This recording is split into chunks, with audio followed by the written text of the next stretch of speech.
서울 강남구 테헤란로 한복판에 우뚝 솟은 50층 빌딩의 최상층 드림테크 회장실에서 한 남자가 창밖을 내려다보고 있었습니다. 김민준 40세. 연매출 500억 원을 자랑하는 IT 기업의 젊은 회장이죠.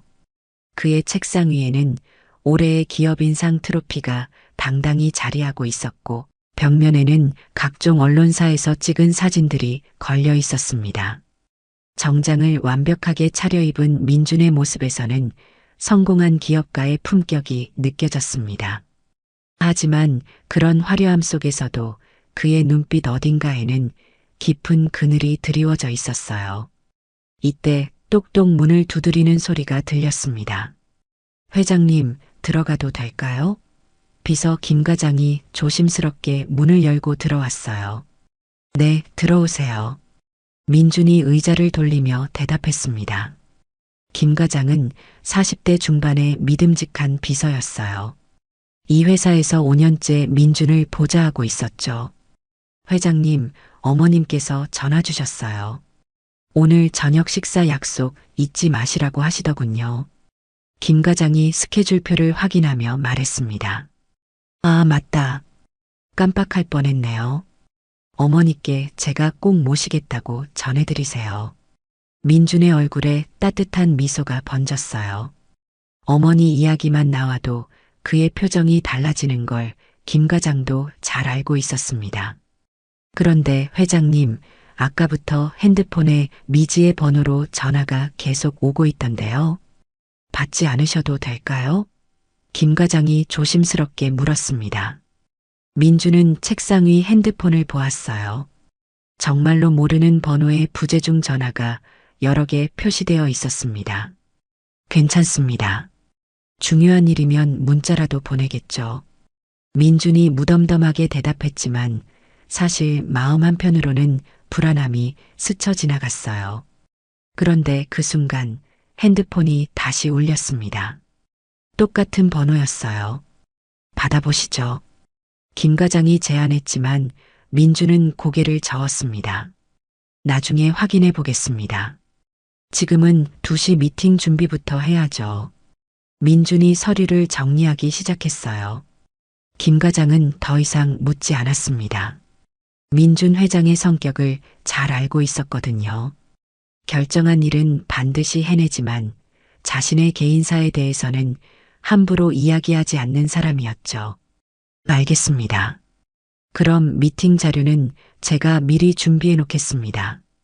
김 과장이 나가려다가 문득 멈춰서며 말했어요. 회장님, 그런데 정말 대단하세요. 제가 이 회사에 들어온 게 5년 전인데 그때와 지금을 비교하면 정말 놀랍습니다. 처음엔 직원이 30명도 안 됐는데 지금은 300명이 넘잖아요. 김 과장의 말에 민준이 잠깐 멈춰서서 창밖을 바라봤어요. 5년 전이요?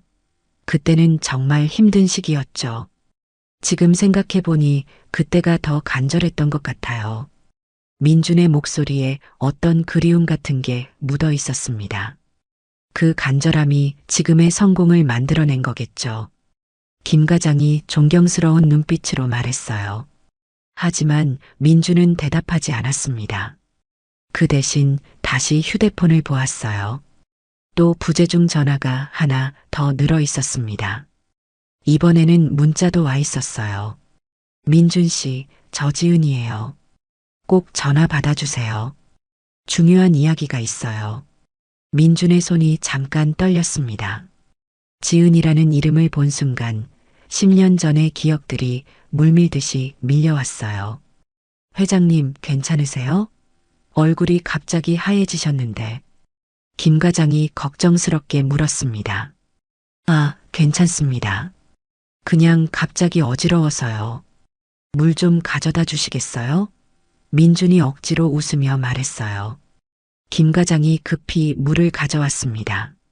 민준은 물을 마시며 마음을 진정시키려 했어요. 지은. 그 이름만으로도 10년 전의 모든 기억이 선명하게 되살아났습니다. 그때의 배신감, 절망감, 그리고 홀로 남겨진 채로 느꼈던 그 막막함까지도요. 회장님, 오늘 일정을 좀 줄이실까요? 컨디션이 안 좋아 보이세요. 김 과장이 진심 어린 걱정을 표했습니다. 아니에요. 괜찮습니다. 오히려 일에 집중하는 게 낫겠어요. 2시 미팅 준비 계속 진행해 주세요. 민준이 다시 평소의 모습을 되찾으려 애썼어요. 하지만 휴대폰 화면의 문자 메시지는 계속 그의 시선을 끌었습니다. 10년 만에 나타난 지은은 왜 자신을 찾고 있는 걸까요? 그리고 중요한 이야기라는 게 대체 무엇일까요? 민주는 깊은 한숨을 쉬었습니다.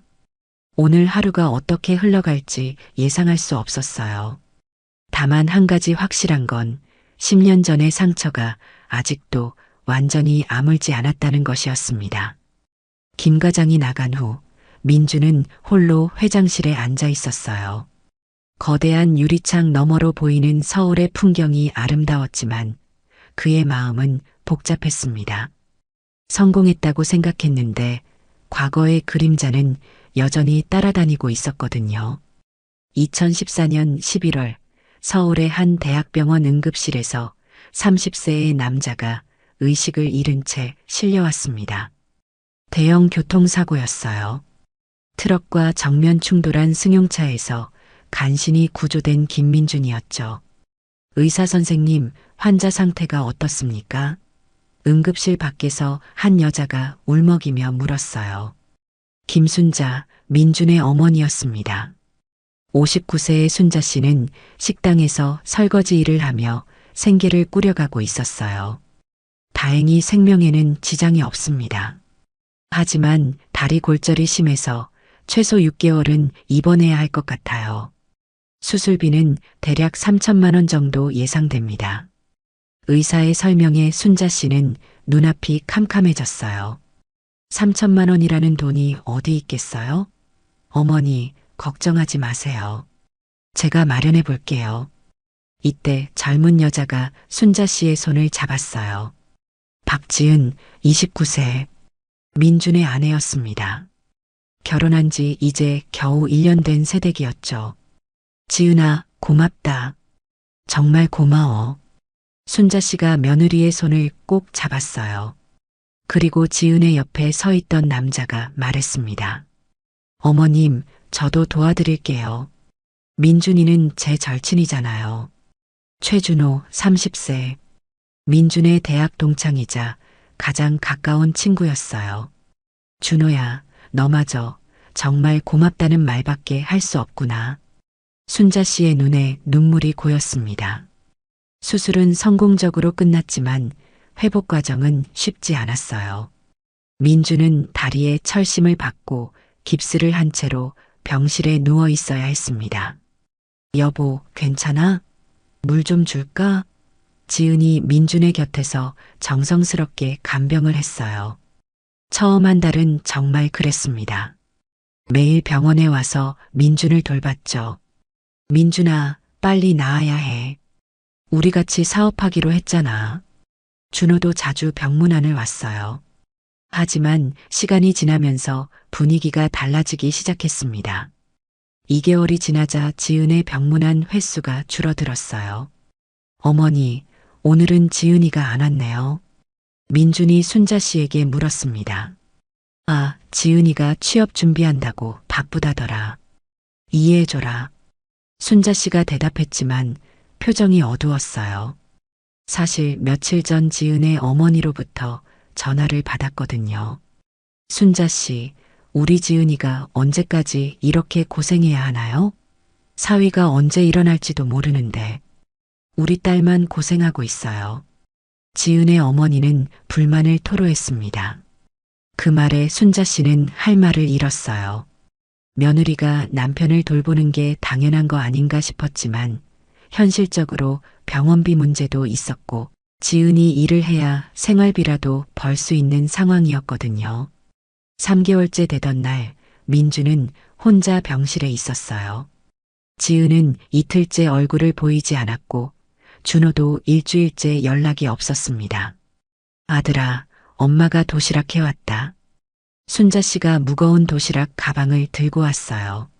하루 종일 식당에서 일하고 와서 지친 기색이 역력했지만 아들 앞에서는 밝은 표정을 지으려 애썼습니다. 어머니, 고생이 많으세요. 민준이 미안한 마음에 말했어요. 무슨 소리냐? 아들 뒷바라지 하는 게 뭔 고생이야. 순자 씨가 도시락을 차려주며 말했습니다. 하지만 민주는 어머니의 손을 보았어요. 설거지로 거칠어진 손, 화상 자국들이 여기저기 보였습니다. 아들 때문에 어머니가 고생하고 있다는 생각에 가슴이 아팠어요. 그때 같은 병실의 다른 환자가 말했습니다. 젊은이, 어머니가 참 대단하시네.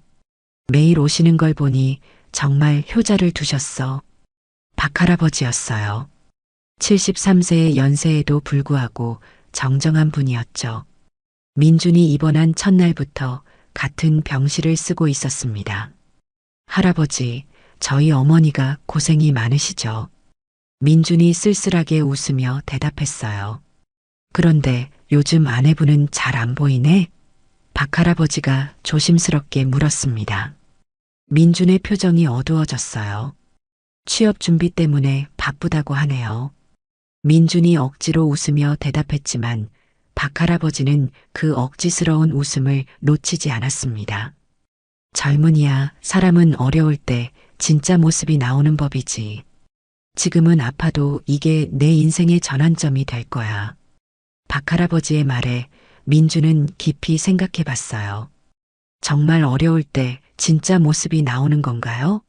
그렇다면 지은과 준호의 진짜 모습을 이제야 보게 된 건가요? 그날 밤 민주는 잠을 이룰 수 없었습니다. 천장을 바라보며 생각에 잠겼어요. 결혼할 때 지은이 했던 말들이 떠올랐습니다. 오빠, 평생 함께 할게요. 어떤 일이 있어도 포기하지 않을게요. 그때는 진심이었을 거예요. 하지만 현실이 이렇게 힘들 줄은 몰랐겠죠. 민준도 이해가 안 되는 건 아니었어요. 29세의 젊은 여자가 남편의 간병을 하며 미래가 불투명한 상황을 견디기란 쉽지 않을 테니까요. 하지만 그래도 섭섭했습니다. 한때는 그렇게 사랑한다고 했던 사람이 이렇게 쉽게 멀어져 가다니요. 4개월째 되던 어느 날 민주는 재활치료를 위해 휠체어를 타고 병원 복도를 지나가고 있었어요. 다리 상태가 조금씩 나아져서 이제는 혼자서도 휠체어를 움직일 수 있게 되었습니다. 그런데 복도 모퉁이에서 익숙한 목소리가 들려왔어요. 준호야, 정말 고마워. 내가 아니었다면 어떻게 했을까? 지은의 목소리였습니다. 민주는 휠체어를 멈췄어요. 지은아, 걱정하지 마. 민준이는 언제 깨어날지도 모르잖아. 너 혼자 이 모든 걸 감당할 필요 없어. 준호의 목소리가 이어졌습니다. 민준의 심장이 빠르게 뛰기 시작했어요. 무슨 의미인지 알 것 같았지만 믿고 싶지 않았습니다. 하지만 더 충격적인 말이 이어졌어요. 사실 시어머니도 나한테 차갑게 대하셔서 힘들었어. 민준이 아프기 전부터 며느리 대접을 제대로 안 해주셨거든. 지은의 목소리에 원망이 섞여 있었어요. 그런 일이 있었구나. 그럼 더욱 힘들었겠네. 준호가 위로하는 목소리로 말했습니다. 민주는 믿을 수 없었어요. 어머니가 지은에게 차갑게 대했다고요? 그런 기억이 전혀 없었거든요. 오히려 어머니는 지은을 친딸처럼 아껴주셨는데요. 그런데 또 다른 충격적인 말이 들려왔습니다. 준호야, 사실 내가 지은이네 집이 부유하다는 걸 알고 접근한 거 맞지? 지은이 갑자기 물었어요. 민준의 몸이 얼어붙었습니다. 뭔 소리야? 그런 게 아니라고. 준호가 당황하며 대답했지만 목소리에 확신이 없었어요. 솔직히 말해. 처음에 민준이 소개해줄 때부터 내 집 얘기 물어봤잖아. 지은의 목소리가 차가워졌습니다. 그건 그냥 궁금해서 그랬던 거야. 준호가 머뭇거리며 대답했어요. 하지만 민주는 이제 모든 걸 이해했습니다. 준호가 지은에게 접근한 이유, 그리고 지은이 자신을 버리려는 이유까지도요. 지은이네 집은 정말 부유했어요. 아버지가 중견기업을 운영하고 있었거든요. 반면 민준의 집은 가난했죠. 어머니 혼자 식당 설거지로 생계를 이어가고 있었으니까요. 민준아, 미안해. 더 이상 기다릴 수 없을 것 같아. 지은의 목소리가 들려왔습니다. 민준의 가슴이 찢어지는 것 같았어요. 그래도 한 번만 더 생각해봐. 민준이가 깨어나면 어떻게 할 거야?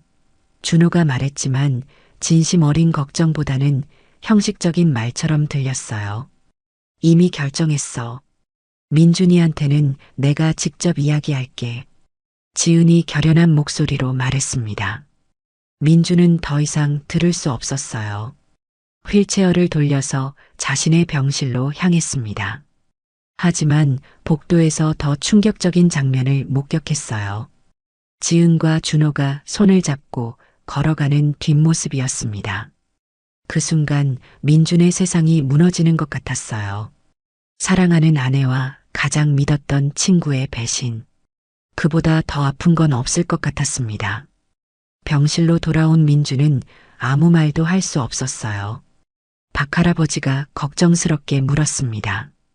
젊은이, 왜 그렇게 안색이 안 좋아? 재활치료에서 무슨 일 있었나? 아무것도 아니에요. 그냥 좀 피곤해서요. 민준이 거짓말을 했어요. 진실을 말할 수도 없었고 말한다고 해서 달라질 것도 없었거든요. 그날 저녁 지은이 병실에 왔어요. 오랜만이었습니다. 거의 일주일 만이었죠. 민준아, 우리 이야기 좀 해야겠어. 지은이 진지한 표정으로 말했습니다. 민준은 이미 무슨 이야기인지 알고 있었어요. 하지만 직접 듣고 싶었습니다. 무슨 이야기? 민준이 담담하게 물었어요. 사실은 나 더 이상 이렇게 살 수 없을 것 같아. 지은이 고개를 숙이며 말했습니다. 무슨 뜻이야? 민준이 물었지만 이미 답을 알고 있었어요. 미안해. 정말 미안해. 하지만 내가 언제 나을지도 모르는 상황에서 나 혼자 모든 걸 감당하기엔 너무 힘들어. 지은이 눈물을 흘리며 말했습니다. 그럼 나를 버리고 가겠다는 거야? 민준이 직설적으로 물었어요. 지은이 대답하지 못했어요. 그 침묵이 답이었습니다. 그리고 준호는? 민준이 다시 물었습니다. 지은의 얼굴이 하얘졌어요. 너 들었구나. 지은이 작은 목소리로 말했습니다. 어떻게 그럴 수 있어? 준호는 내 절친이잖아. 그리고 너는 내 아내고. 민준의 목소리에 분노가 섞였어요. 미안해. 정말 미안해. 처음엔 그런 게 아니었는데. 시간이 지나면서 준호가 나를 위로해주고 도와주다 보니 지은이 울면서 말했지만 변명처럼 들렸어요. 그래서 나를 버리고 준호와 함께 가겠다는 거지? 민준이 차갑게 말했습니다. 지은이 고개를 끄덕였어요. 그리고 손가락에서 결혼 반지를 빼더니 민준의 침대 옆 탁자에 놓았습니다. 정말 미안해. 민준아. 지은이 마지막 말을 남기고 병실을 나갔어요. 민준은 그 결혼 반지를 바라봤습니다. 1년 전 결혼식에서 서로의 손가락에 끼워주던 그 반지였어요. 그때는 영원할 것 같았는데 이렇게 쉽게 끝나는군요. 박할아버지가 조용히 말했습니다. 젊은이야, 지금은 세상이 무너지는 것 같겠지만 언젠가는 이 일이 내게 약이 될 거야. 하지만 민주는 박할아버지의 위로도 들리지 않았어요. 그저 천장을 바라보며 텅 빈 마음을 달랠 뿐이었습니다. 지은이 떠난 다음 날 순자 씨가 평소보다 일찍 병원에 왔어요. 아들의 상태가 걱정돼서 일을 일찍 마치고 온 거였습니다. 아들아, 어제 지은이가 왔다 갔다고 들었는데 무슨 이야기 했니? 순자 씨가 조심스럽게 물었어요. 민주는 어머니에게 뭐라고 말해야 할지 몰랐어요. 아들이 아내에게 버림받았다는 이야기를 어떻게 할 수 있겠어요? 별거 아니에요. 그냥 안부 물어보고 갔어요. 민준이 거짓말을 했습니다. 하지만 순자 씨는 아들의 표정에서 뭔가 잘못됐다는 걸 알아챘어요. 아들아, 엄마한테는 솔직하게 말해봐. 무슨 일 있었지? 순자 씨가 다시 물었습니다. 민주는 더 이상 숨길 수 없었어요. 결국 지은이 자신을 떠났다는 이야기를 했습니다. 하지만 준호와의 관계는 말하지 않았어요. 어머니까지 상처받게 하고 싶지 않았거든요.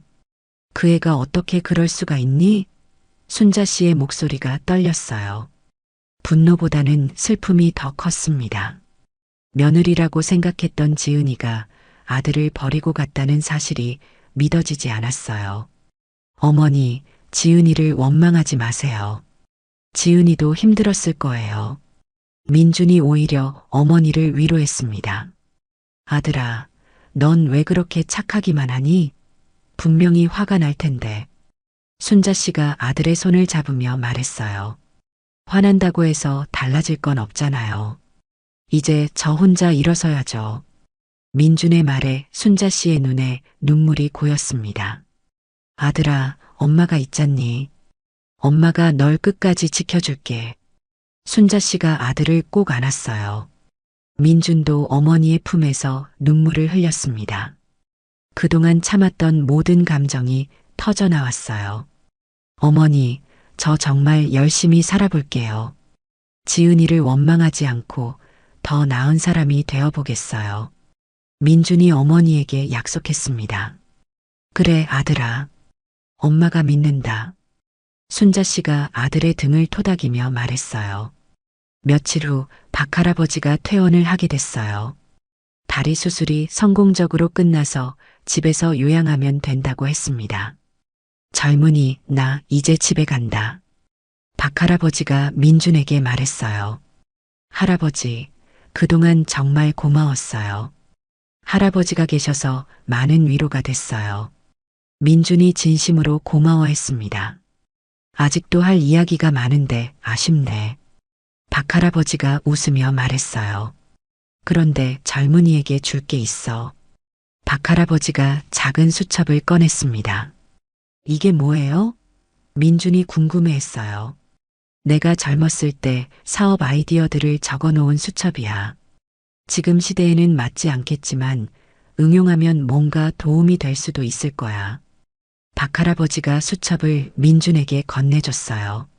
할아버지, 이런 소중한 걸 제가 어떻게 받을 수 있어요? 민준이 사양했지만 박할아버지는 고개를 저었습니다. 젊은이, 나는 이제 나이가 많아서 이 아이디어들을 써볼 기회가 없어. 하지만 너는 젊잖아. 지금은 힘들어도 언젠가는 일어설 거야.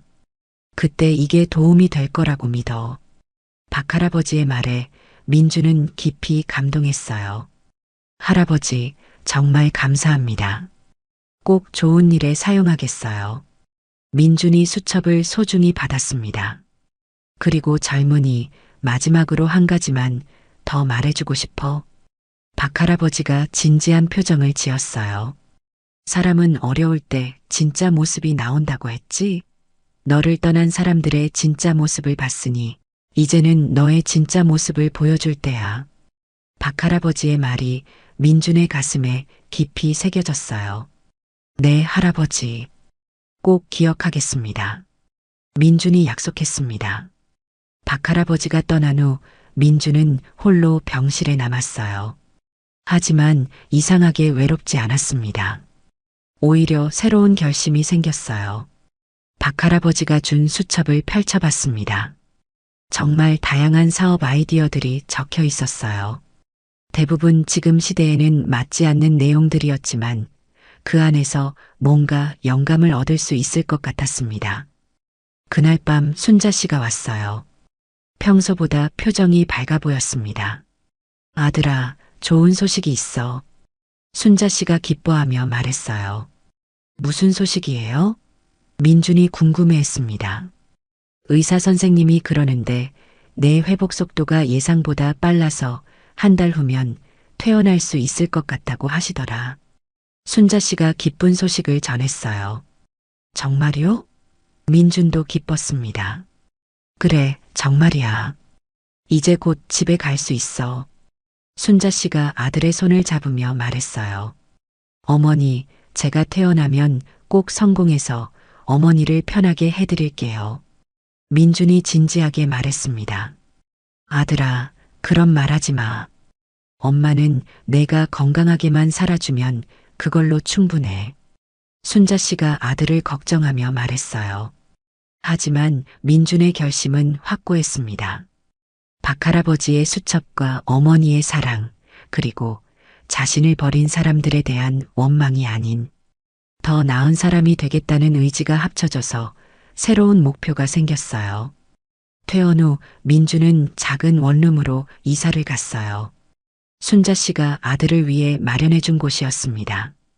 보증금 500만 원에 월세 30만 원짜리 작은 방이었지만 민준에게는 새로운 출발의 공간이었어요. 아들아, 여기가 좀 좁긴 하지만 깨끗하잖니? 순자 씨가 방을 둘러보며 말했습니다. 어머니, 여기면 충분해요. 오히려 너무 좋은걸요? 민준이 진심으로 고마워했어요. 그런데 아들아, 앞으로 뭘 할 생각이니? 순자 씨가 걱정스럽게 물었습니다. 민준은 박할아버지가 준 수첩을 꺼냈어요. 이것 좀 보세요. 박할아버지가 주신 건데 여기에 여러 가지 사업 아이디어가 적혀 있어요. 이걸 참고해서 뭔가 해보려고요. 민준이 수첩을 펼쳐 보이며 설명했습니다. 아들아, 그런 건 어렵지 않을까? 돈도 없는데 어떻게 사업을 해? 순자 씨가 현실적인 걱정을 했어요. 어머니, 요즘은 컴퓨터만 있으면 할 수 있는 일이 많아요. 특히 앱 개발 같은 거요. 민준이 자신 있게 말했습니다. 사실 민준은 대학에서 컴퓨터공학을 전공했어요. 졸업 후에는 중소 IT 회사에서 3년간 일했었죠. 그래서 프로그래밍에 대한 기초는 탄탄했습니다. 앱이 뭐니? 순자 씨가 궁금해했어요. 스마트폰에서 사용하는 프로그램이요. 요즘 사람들이 게임도 하고 음식도 주문하고 택시도 부르는 그런 것들 말이에요. 민준이 쉽게 설명해 줬습니다. 아, 그런 거구나. 그런데 그걸 너 혼자 만들 수 있어? 순자 씨가 반신반의하며 물었어요. 시간은 걸리겠지만 할 수 있어요. 박할아버지 수첩에 보니까 정말 좋은 아이디어가 있더라고요. 이걸 현대식으로 바꿔서 만들면 될 것 같아요. 민준이 열정적으로 말했습니다. 그렇다면 한번 해봐라. 엄마가 뒷바라지 해줄게. 순자 씨가 아들을 격려했어요. 다음 날부터 민준은 본격적으로 앱 개발에 들어갔어요. 박할아버지의 수첩에는 동네 사람들끼리 서로 도움을 주고받는 시스템에 대한 아이디어가 적혀 있었습니다. 그걸 현대식으로 바꿔서 동네 주민들이 간단한 일을 서로 도와주고 소정의 수수료를 받는 앱으로 발전시킨 거예요. 매일 새벽 6시에 일어나서 밤 12시까지 코딩에 매달렸습니다. 중간중간 재활치료도 받아야 했지만 그 시간을 제외하고는 온전히 개발에 집중했어요. 아들아, 너무 무리하지 마라. 몸이 먼저야. 순자 씨가 걱정하며 말했어요. 매일 새벽마다 도시락을 싸서 가져다 주셨거든요. 어머니, 괜찮아요. 지금이 중요한 때라서요. 민준이 대답하며 계속 작업했습니다. 한 달이 지나자 앱의 기본 틀이 완성됐어요. 하지만 혼자서는 한계가 있었습니다. 특히 디자인 부분과 서버 관리 쪽에서 전문가의 도움이 필요했어요. 그러던 어느 날 민준이 사는 원룸 옆집에 이사 온 사람이 있었습니다. 똑똑똑. 안녕하세요. 옆집에 이사 온 이철수라고 합니다. 32세 정도로 보이는 남자가 인사를 했어요. 안녕하세요. 김민준입니다. 민준이 대답했어요. 그런데 혹시 뭐 하시는 분이세요? 매일 타자 치는 소리가 들려서요. 이철수가 궁금해했습니다. 아, 앱 개발을 하고 있어요. 혹시 방해가 됐나요? 민준이 미안해했어요. 아니에요, 전혀요. 저도 개발자거든요. 그래서 더 궁금했어요. 이철수가 관심을 보였습니다. 정말요? 어떤 분야세요? 민준이 반가워했어요. 웹 개발이랑 서버 관리 쪽이요. 그런데 최근에 다니던 회사가 부도나서 실업자가 됐어요. 이철수가 씁쓸하게 웃으며 말했습니다. 그렇다면 혹시 제 프로젝트에 관심 있으세요? 민준이 제안했어요. 어떤 프로젝트인데요? 이철수가 호기심을 보였습니다. 민준은 자신이 개발 중인 앱에 대해 자세히 설명해 줬어요. 동네 주민들끼리 서로 도움을 주고받는 플랫폼이라는 아이디어에 이철수는 눈이 번쩍 뜨였습니다. 정말 좋은 아이디어네요. 요즘 1인 가구가 늘어나면서 이런 서비스가 꼭 필요할 것 같아요. 이철수가 흥미를 보였어요. 그런데 혼자 하기에는 규모가 크지 않나요? 맞아요. 그래서 함께할 사람을 찾고 있었어요. 혹시 관심 있으시면 같이 해보실래요? 민준이 정식으로 제안했습니다. 하지만 급여는 어떻게 되나요? 솔직히 지금 당장 생활비가 필요한 상황이라서요. 이철수가 현실적인 질문을 했어요. 지금은 돈이 없어서 급여를 드릴 수 없어요. 하지만 앱이 성공하면 지분을 나눠 가져요. 어떠세요? 민준이 솔직하게 말했습니다. 이철수는 잠깐 고민했어요. 현실적으로 생각하면 무모한 선택이었지만 민준의 진정성과 아이디어의 가능성을 느꼈습니다. 알겠습니다. 한번 믿어보겠어요. 이철수가 결정했습니다. 정말요? 고맙습니다. 꼭 성공시켜 보겠어요. 민준이 기뻐했어요. 그렇게 민준과 이철수의 2인팀이 구성됐습니다. 이철수가 합류한 후 개발 속도가 훨씬 빨라졌어요. 민준이 앱의 기본 기능을 개발하면 이철수가 서버 작업과 최적화를 담당했습니다. 2달 후에는 베타 버전이 완성됐어요. 드디어 앱을 출시할 수 있게 된 거죠. 이름은 도우미오로 정했습니다. 동네 주민들이 서로 도움을 요청하고 제공할 수 있는 플랫폼이었어요. 예를 들어 높은 곳에 있는 물건을 내려달라거나 무거운 짐을 옮겨달라는 간단한 일부터 시작해서 컴퓨터 수리나 청소 같은 전문적인 일까지 중개해주는 서비스였습니다. 처음에는 반응이 미미했어요. 하루에 다운로드가 10건도 안 됐거든요. 하지만 포기하지 않고 계속 홍보하고 개선했습니다. 한 달 후 서울 강서구의 한 아파트 단지에서 입소문이 나기 시작했어요. 혼자 사는 할머니가 형광등을 갈아달라고 요청했는데 같은 단지에 사는 대학생이 도와드린 거였습니다. 그 할머니가 이웃들에게 이야기하면서 사용자가 늘어나기 시작했어요. 민준아, 오늘 다운로드가 100건이 넘었어. 이철수가 신나게 말했습니다. 정말요? 드디어 100건을 넘었네요. 민준도 기뻤습니다. 그리고 수익도 조금씩 생기기 시작했어요. 거래가 성사될 때마다 10%의 수수료를 받는 구조였는데 한 달에 50만 원 정도의 수익이 생겼습니다. 많은 돈은 아니었지만 두 사람에게는 큰 희망이 됐어요. 철수야, 이제 정말 가능성이 보이는 것 같아. 민준이 희망에 찬 목소리로 말했습니다. 맞아요. 사용자들 반응도 좋고 재이용률도 높아지고 있어요. 이철수도 동의했습니다. 그런데 이때 예상치 못한 사람이 나타났어요. 민준이 앱 개발에 몰두하던 어느 날 순자 씨가 급하게 전화를 했습니다. 아들아, 준호라는 친구가 너를 찾아왔어. 어떻게 할까? 순자 씨의 말에 민준의 표정이 굳어졌습니다. 10개월 만에 나타난 준호. 그는 무슨 이야기를 하러 온 걸까요? 준호가 원룸 앞에 서 있을 때 민준의 마음은 복잡했어요.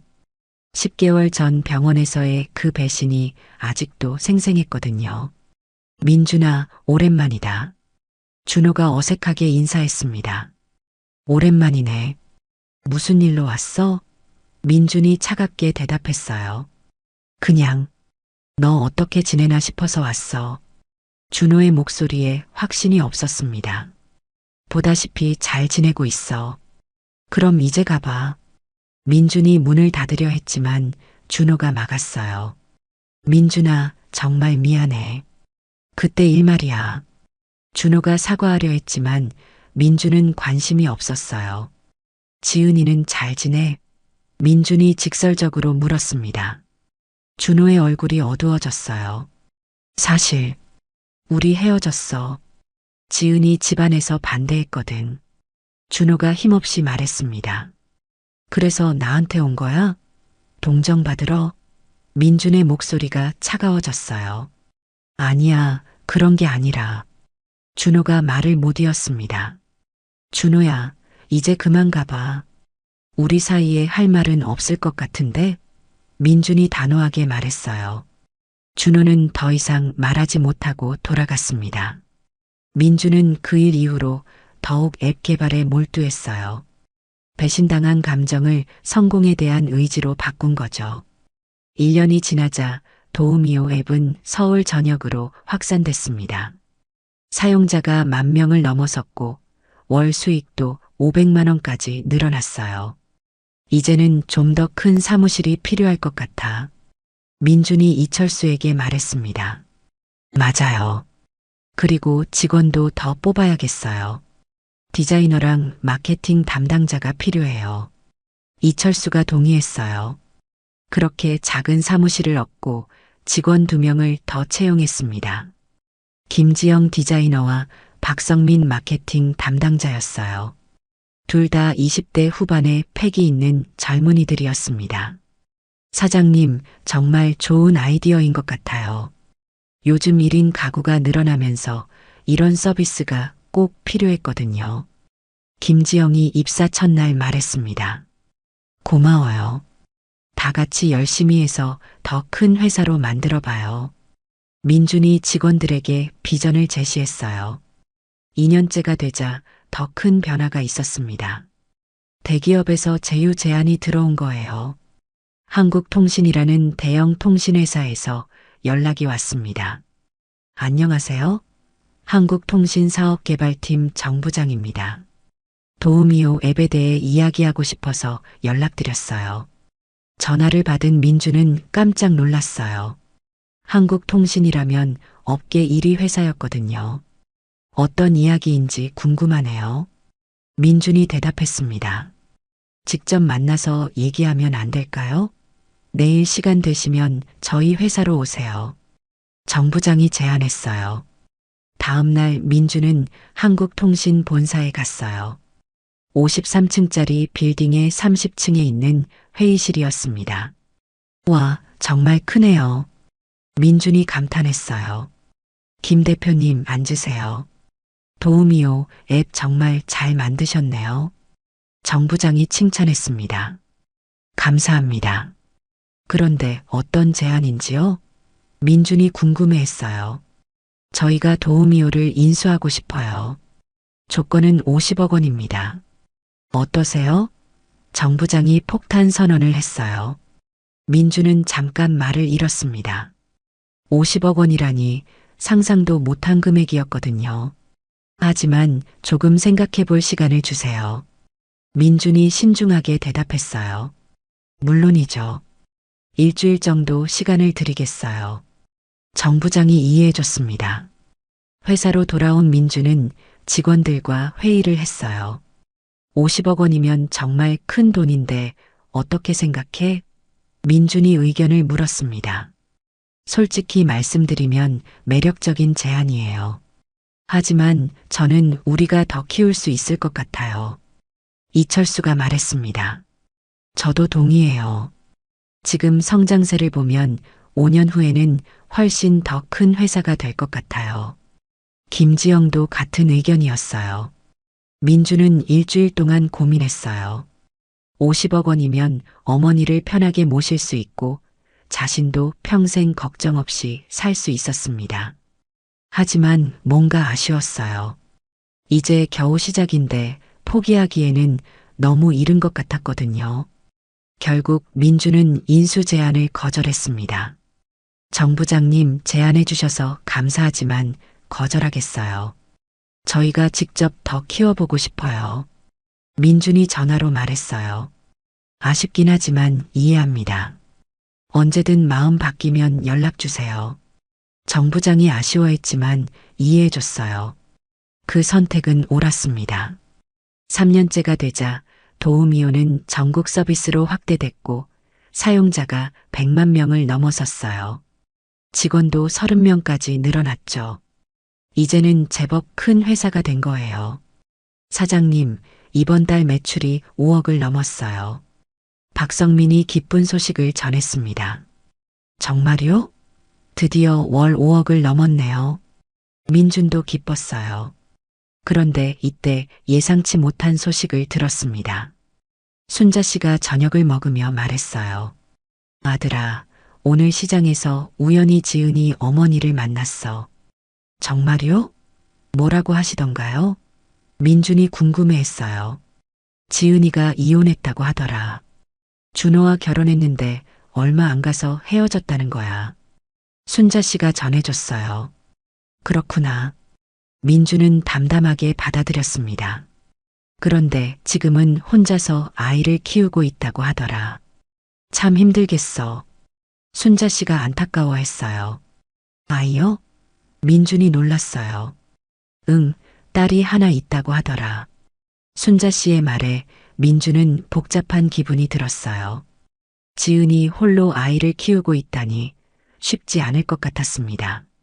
하지만 그것도 지은이 선택의 결과였죠. 4년째가 되자 더 큰 변화가 있었습니다. 코스닥 상장을 준비하게 된 거예요. 회사 규모가 커지면서 자금 조달이 필요했고 상장을 통해 사업을 더욱 확장하려는 계획이었습니다. 민준 대표님, 상장 심사 결과가 나왔어요. 통과했습니다. 회계법인에서 온 연락이었어요. 정말요? 드디어 상장이 되는군요. 민준이 감격했어요. 상장 후 회사의 가치는 200억 원으로 평가됐습니다. 민준이 보유한 지분만 120억 원의 가치가 있었죠. 불과 4년 만에 일어난 일이었어요. 철수야, 우리가 해냈어. 민준이 이철수에게 말했습니다. 정말 꿈 같아요. 4년 전에 원룸에서 시작했는데 이렇게 될 줄 몰랐어요. 이철수도 감동했어요. 하지만 민주는 만족하지 않았습니다. 더 큰 꿈이 있었거든요. 5년째에는 AI 기술을 도입해서 서비스를 고도화했고 6년째에는 동남아시아로 진출했어요. 7년째가 되자 드림테크는 직원 300명, 연매출 500억 원의 대기업이 됐습니다. 민준도 업계에서 인정받는 젊은 기업가가 됐죠. 각종 시상식에서 상을 받고 언론에서 인터뷰 요청이 끊이지 않았어요. 그리고 무엇보다 어머니를 강남에 있는 좋은 아파트로 이사시켜 드릴 수 있었습니다. 아들아, 엄마가 이런 좋은 집에서 살게 될 줄 몰랐어. 순자 씨가 새 아파트를 보며 감격했어요. 어머니, 이제 시작이에요. 더 좋은 곳으로 모셔드릴게요. 민준이 약속했습니다. 하지만 성공했다고 해서 모든 게 완벽한 건 아니었어요. 가끔 밤에 혼자 있을 때면 외로움이 밀려왔습니다. 일에만 매달리다 보니 개인적인 관계를 소홀히 했거든요. 그런데 7년 만에 예상치 못한 연락이 왔어요. 바로 지은에게서 온 것이었어요. 민준 씨, 저 지은이에요. 꼭 전화 받아주세요. 중요한 이야기가 있어요. 문자 메시지였습니다. 민주는 그 문자를 보고 잠시 멈춰 섰어요. 7년 만에 나타난 지은. 대체 무슨 일로 연락한 걸까요? 회장님, 괜찮으세요? 얼굴이 좋지 않아 보이는데요. 김 과장이 걱정스럽게 물었습니다. 괜찮습니다. 그런데 오늘 오후 일정 하나 취소할 수 있나요? 민준이 말했어요. 물론입니다. 무슨 일이 생기셨나요? 김 과장이 물었지만 민주는 대답하지 않았어요. 개인적인 일 좀 처리해야겠습니다. 민준이 간단히 말했습니다. 민준은 고민 끝에 지은에게 전화를 걸었어요. 여보세요, 민준 씨? 지은의 목소리가 떨리고 있었습니다. 무슨 일로 연락했어요? 민준이 차갑게 물었어요. 만나서 이야기할 수 있을까요? 정말 중요한 얘기가 있어서요. 지은이 간절하게 말했습니다. 글쎄요. 우리 사이에 더 이상 할 이야기가 있을까요? 민준의 목소리에는 감정이 없었어요. 제발요, 민준 씨. 한 번만 만나주세요. 지은이 애원하듯 말했습니다. 민준은 잠시 침묵했어요. 1시간만요. 그 이상은 안 됩니다. 민준이 조건을 걸었습니다. 고맙습니다. 정말 고마워요. 지은이 안도의 한숨을 쉬었어요. 오후 3시에 강남역 근처 카페에서 만났습니다. 지은은 이미 와서 기다리고 있었어요. 7년 만에 보는 지은은 많이 변해 있었습니다. 예전에 밝고 화사했던 모습은 사라지고 생활에 지친 기색이 역력했어요. 민준 씨, 와줘서 고마워요. 지은이 일어나며 인사했습니다. 앉으세요. 민준이 건조하게 말했어요. 두 사람 사이에는 어색한 침묵이 흘렀습니다. 그럼 무슨 이야기인지 들어보죠. 민준이 시계를 보며 말했어요. 시간이 많지 않다는 뜻이었습니다. 민준 씨, 그동안 정말 대단하게 성공하셨네요. 신문에서도 자주 봤어요. 지은이 어색하게 말문을 열었어요. 그런 이야기 하려고 부른 건 아니겠죠? 민준이 직설적으로 말했습니다. 아, 네. 사실은 지은이 주저하며 말했어요. 솔직히 말하면 정말 힘들게 살았어요. 준호와 결혼했지만 2년 만에 이혼했거든요. 지은이 털어놓기 시작했습니다. 그래서요? 민준이 무덤덤하게 반응했어요. 준호가 사업 실패로 빚을 많이 지고 술을 마시며 폭력까지 휘둘렀어요. 서연이가 갓 태어났을 때 이혼했어요. 지은이 눈물을 참으며 말했습니다. 힘드셨겠네요. 민준이 건조하게 대답했어요. 동정하는 기색은 전혀 없었습니다. 그 이후로 혼자 아이를 키우면서 여러 일을 해왔어요. 청소도 하고 마트 계산대도 하고. 지은이 자신의 현실을 말했어요. 그래서 제게 무엇을 원하시는 건가요? 민준이 핵심을 찔렀습니다. 지은의 얼굴이 붉어졌어요. 아, 그런 게 아니라 그냥 사과하고 싶었어요. 지은이 급하게 변명했습니다. 민준 씨, 그때 정말 미안했어요. 젊고 어려서 현실을 제대로 보지 못했어요. 내가 힘들 때 곁에 있어줬어야 했는데. 지은이 진심으로 사과했어요. 사과는 받아들이겠습니다. 민준이 담담하게 말했어요. 하지만 그것으로 끝입니다. 정말요? 지은이 희망을 품으며 물었어요. 박지은 씨, 우리는 이미 10년 전에 끝난 관계입니다. 민준이 단호하게 말했습니다. 각자 선택한 길에 대한 책임은 각자가 져야 하는 거 아닌가요? 하지만 혹시 다시 시작할 수는? 지은이 용기를 내어 말했지만 민준이 손을 들어 막았어요. 그런 말씀은 하지 마세요. 저는 이미 좋은 사람을 만났고 제 인생을 살고 있습니다. 민준이 분명하게 선을 그었습니다. 그럼 혹시 서연이라도 아이가 아빠 없이 자라서. 지은이 마지막 카드를 꺼냈지만 민준은 고개를 저었어요.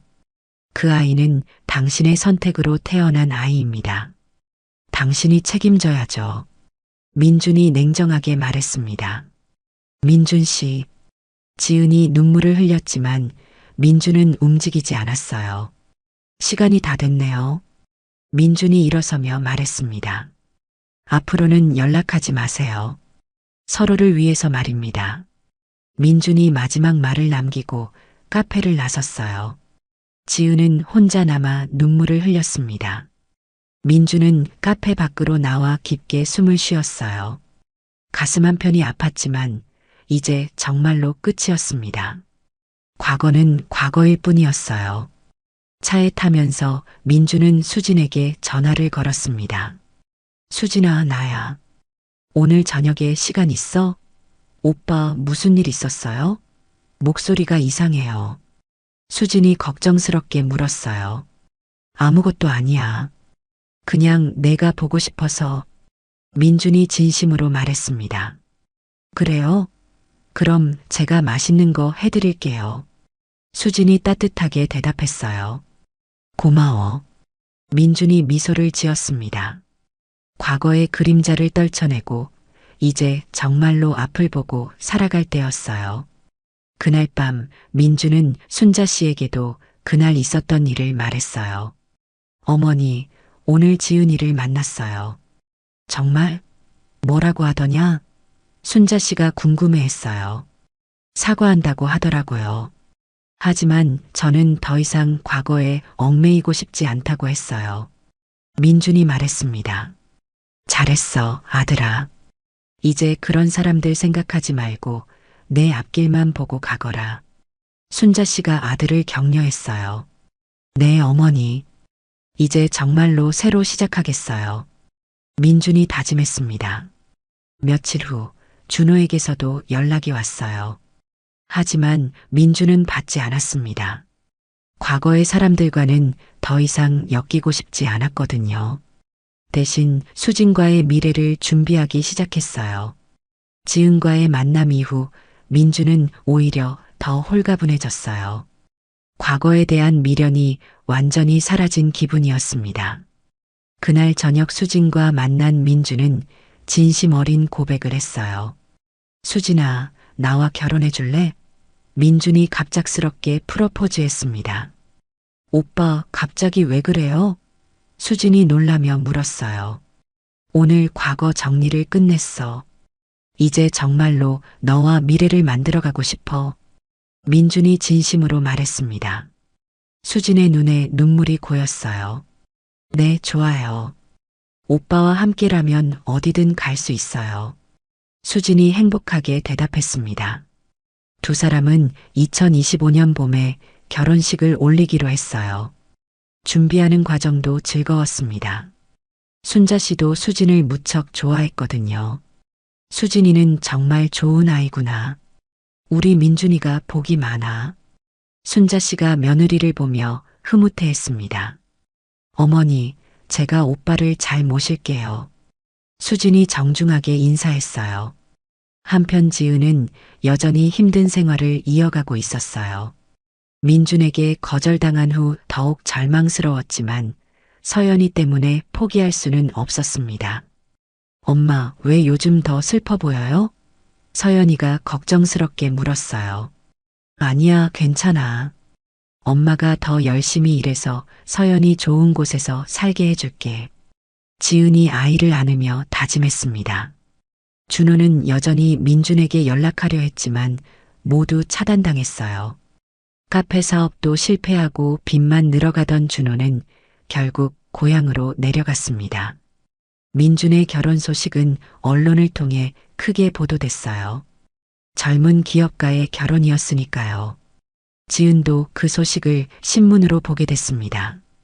정말 행복해 보이는 민준의 모습을 보며 지은은 복잡한 심정이 들었어요. 그래도 다행이야. 민준 씨는 좋은 사람 만나서 행복하게 사네. 지은이 쓸쓸하게 혼잣말했습니다.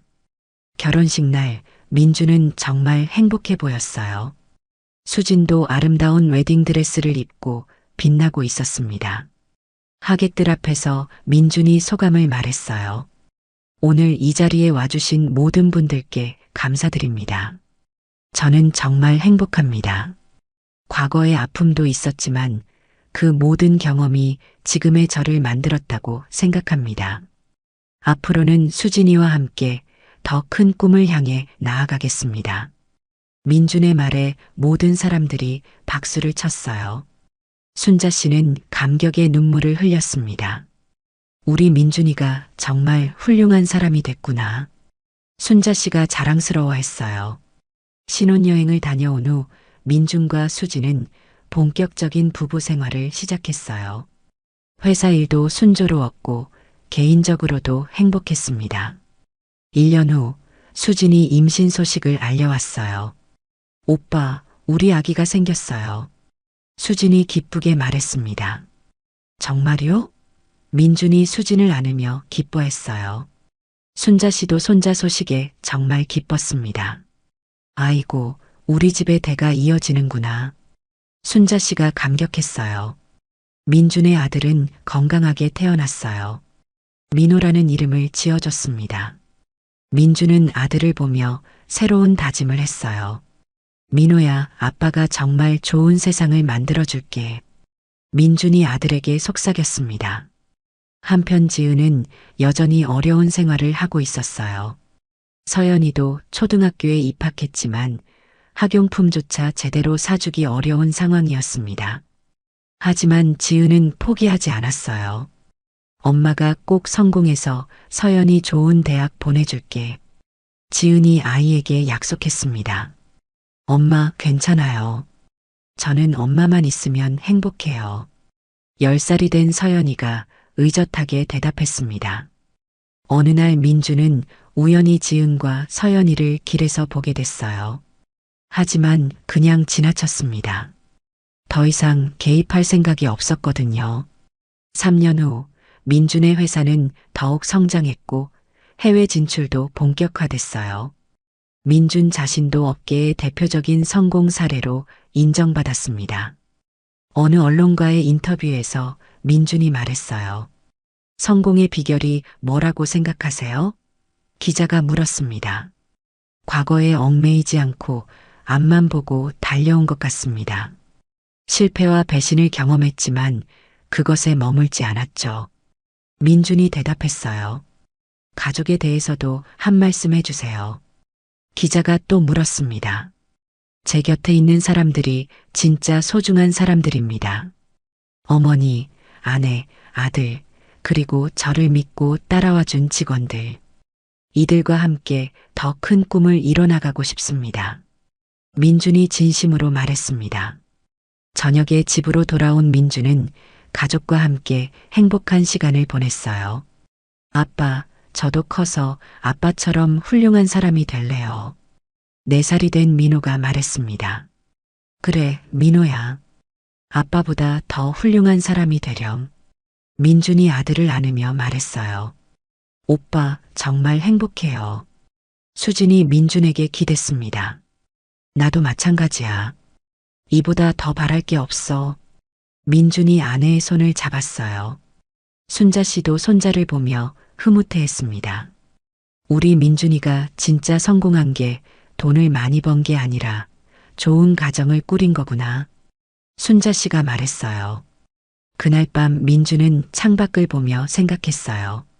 10년 전에 그 절망적인 순간들이 결국 지금의 행복을 만들어준 거였구나.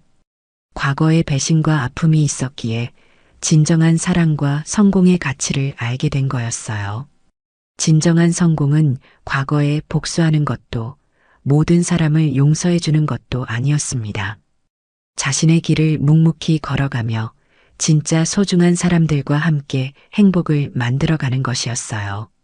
민주는 이제 완전히 과거를 떠나보냈습니다. 앞으로는 가족과 함께 더 큰 꿈을 향해 나아갈 일만 남았어요. 오늘 이야기가 좋으셨다면 구독과 댓글, 알람 설정 잊지 마시고 소중한 댓글 하나가 정말 큰 힘이 됩니다. 시청해 주셔서 진심으로 감사드립니다.